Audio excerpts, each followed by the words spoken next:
चिंटू और पिंटू रामपुर नाम के गांव में रहते थे। वह बहुत अच्छे दोस्त थे। वे हमेशा साथ में खेलते कूदते रहते थे। चिंटू, आज तो मैं तुमको पकड़ कर ही रहूंगा। हाँ हाँ पिंटू, मुझे पकड़ कर दिखाओ। देखा चिंटू, मैंने तुमको पकड़ लिया। अगली बार देखना पिंटू, मैं और तेज भागूंगा। इतनी तेज भागूंगा कि तुम मुझे पकड़ ही नहीं पाओगे। वो दोनों एक बार जंगल में जा रहे होते हैं। चलो पिंटू, पानी में खेलते हैं। पिंटू, चलो फिर वो दोनों पानी में खेलने लगते हैं। वह दोनों खेल रहे होते हैं, तभी उन्हें कुछ आवाज़ सुनाई देती है और फिर वे दोनों ध्यान से आवाज़ को सुनने लगते हैं और आवाज़ की तरफ जाने लगते हैं। वो देखते हैं कि एक छोटे से रोबोट के पीछे कुछ जंगली जानवर पड़े हुए हैं। चिंटू और पिंटू उन जानवरों को वहाँ से भगाकर रोबोट को बचा लेते हैं। तभी आसमान से एक बड़ा सा रोबोट उनके सामने आता है। रोबोट, चिंटू और पिंटू, तुमने मेरे बच्चे को बचाया। मैं तुम्हारा उम्र भर शुक्रगुजार रहूंगा। ऐसा बोलता है। तभी एक बड़ा सा जाइंट मास्टर वहां पर आ जाता है और रोबोट पर हमला करने लगता है। रोबोट और जाइंट मास्टर में भीषण फाइट होती है। रोबोट, चिंटू पिंटू, तुम मेरे बच्चे को यहाँ से लेकर भाग जाओ। मैं इस मॉन्स्टर को रोकता हूँ। चिंटू और पिंटू को कुछ समझ नहीं आता। वह उस छोटे से रोबोट को लेकर वहां से भाग जाते हैं। दोस्तों, मैं आशा करता हूँ आपको ये वीडियो पसंद आ रही होगी। अगर आप भी चिंटू पिंटू के दोस्त बनना चाहते हैं और चिंटू पिंटू की सारी वीडियोस देखना चाहते हैं तो जल्दी से चैनल को सब्सक्राइब कर लो और हाँ, बेल आइकन पे प्रेस करना मत भूलिएगा। और उस रोबोट को अपने साथ लेकर गाँव आ जाते हैं। चिंटू पिंटू रोबोट से, वो मॉन्स्टर तुमको और तुम्हारे पापा रोबोट को क्यों मारना चाहता था? रोबोट, दरअसल वो मॉन्स्टर पूरी दुनिया पर राज करना चाहता है और वो हम रोबोट पर अपना कब्जा जमाना चाहता है ताकि हम उसके कहने पर सारे काम करें। चिंटू पिंटू, वो मॉन्स्टर बहुत बुरा है। पता नहीं उसने मेरे पापा रोबोट का क्या करा होगा। चिंटू पिंटू, रोबोट तुम चिंता मत करो, तुम्हारे पापा सही सलामत होंगे और उन्होंने उस मॉन्स्टर को अभी तक मार भी दिया होगा। तभी वहाँ पर एक बड़ा सा धमाका होता है और वहाँ पर मॉन्स्टर आ जाता है। मॉन्स्टर, बच्चों, तुम इस रोबोट को मेरे से नहीं बचा सकते। जैसे मैंने इसके बाप को अभी अभी मारा है, वैसे ही मैं इसको भी मार डालूंगा। ऐसा सुन चिंटू पिंटू को बहुत गुस्सा आता है। चिंटू पिंटू, इस रोबोट को मारने से पहले तुमको हमसे लड़ना होगा। मॉन्स्टर, अच्छा, अब मैं तुम छोटे छोटे बच्चों से हारूंगा? जब इस रोबोट का बाप मेरे आगे नहीं टिक पाया तो तुम दोनों क्या टिक पाओगे? ऐसा बोलता है और चिंटू पिंटू पर हमला करने लगता है। चिंटू पिंटू से, तुम जल्दी से जंगल जाकर रोबोट के पापा को बुला कर लाओ, तब तक मैं इस रोबोट को इस मॉन्स्टर से बचाता हूँ। पिंटू भागता भागता जंगल जाता है और वहाँ पर उस रोबोट को मरा हुआ देखता है। पिंटू, रोबोट के पास जाकर, वो मॉन्स्टर तुम्हारे बच्चे को मार डालेगा। सिर्फ तुम ही हो जो उसको बचा सकते हो। तभी वो मॉन्स्टर उठकर खड़ा हो जाता है और पिंटू को अपने कंधे पे बैठाकर वहाँ से मॉन्स्टर के पास जाता है। रोबोट मॉन्स्टर के सामने आकर, मेरे बच्चे को छूने से पहले तुमको उसके बाप से मुकाबला करना पड़ेगा। ऐसा बोल दोनों में फाइट शुरू हो जाती है। काफी देर तक फाइट होने के बाद रोबोट उस मॉन्स्टर को मार गिराता है और दोनों रोबोट चिंटू पिंटू का शुक्रिया करते हैं।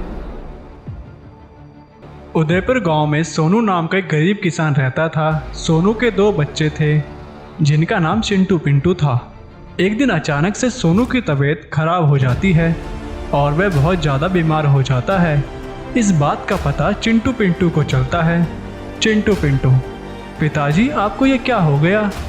चिंटू पिंटू के पिताजी कहते हैं, बेटा, इस बीमारी की वजह से अब मैं कोई काम नहीं कर सकता हूँ, इसलिए अब तुम लोगों को ही घर का खर्चा उठाना होगा। यह सुनकर चिंटू पिंटू, फिक्र मत कीजिए पिताजी, हम दोनों भाई मिलकर अब से खेती करेंगे, ऐसा बोलते हैं। चिंटू पिंटू अगले दिन अपने पिता का ट्रैक्टर लेकर खेती करने के लिए चले जाते हैं और वहाँ पर ट्रैक्टर से खेती करते हैं। चिंटू पिंटू घर आकर, चिंटू हमारा ये ट्रैक्टर बहुत पुराना लगता है, पता नहीं पिताजी कैसे इस ट्रैक्टर से काम करते होंगे, हमको इस ट्रैक्टर को चेंज करना होगा। तभी चिंटू पिंटू के पिता वहाँ आते हैं। बेटा ये कोई आम ट्रैक्टर नहीं है, ये ट्रैक्टर तुम्हारे दादाजी ने मुझे दिया था। उन्होंने कहा था कि यह एक शक्तिशाली ट्रैक्टर है जो कि तुमको खतरों से बचाएगा। अगले दिन से चिंटू पिंटू उसी ट्रैक्टर से खेती करने लगते हैं। उसी गांव में सूरज नाम का एक साइंटिस्ट रहता था। वो अपना एक खुफिया लैब बनाना चाहता था ताकि वह गांव वालों की नज़रों से दूर कुछ रोबोट मॉन्स्टर बना सके और उन रोबोट से पूरे शहर पर कब्जा करना चाहता था। एक दिन सूरज चिंटू पिंटू को खेती करता हुआ देख लेता है और सोचता है, क्यों ना मैं इन बच्चों से इनका ये जमीन छीन लूं? ये तो छोटे छोटे बच्चे मेरा क्या ही बिगाड़ लेंगे। अगले दिन जब चिंटू पिंटू ट्रैक्टर से अपने घर वापस आ रहे थे तभी सूरज का रोबोट उन पर हमला कर देता है। चिंटू पिंटू से, ये रोबोट हम पर हमला क्यों कर रहा है? पिंटू, पता नहीं, पर हम इस रोबोट का सामना कैसे करेंगे? ये रोबोट तो हमको मार डालेगा। वो दोनों बात कर रहे थे तभी अचानक से उनका ट्रैक्टर एक रोबोट में बदल जाता है और सूरज के रोबोट पर हमला करने लगता है। चिंटू पिंटू अपने ट्रैक्टर को रोबोट में बदलता देख हैरान हो जाते हैं। चिंटू पिंटू का रोबोट सूरज के रोबोट को मार गिराता है।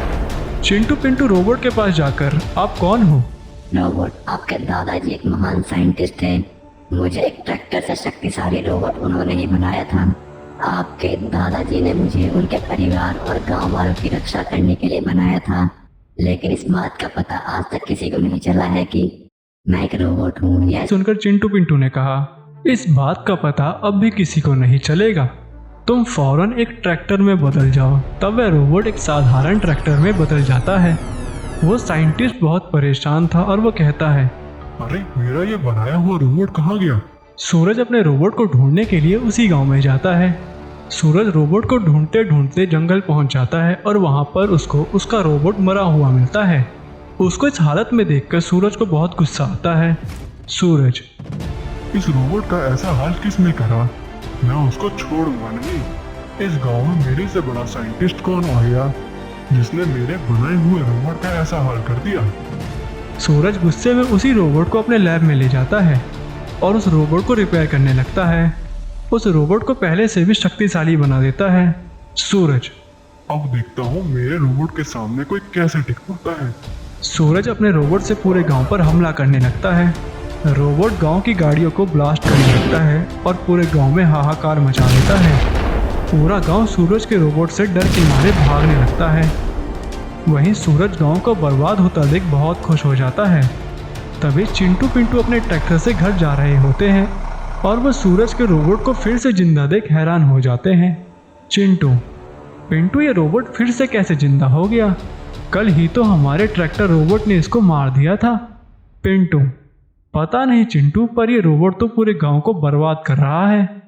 हमको इसको रोकना होगा। चिंटू, पर पिंटू, अगर हमारा ट्रैक्टर रोबोट में बदलकर वहां गया तो पूरे गांव को हमारे ट्रैक्टर के बारे में पता चल जाएगा। पिंटू, परंतु चिंटू, दादाजी ने इस ट्रैक्टर रोबोट को गांव वालों की भलाई के लिए ही तो बनाया था।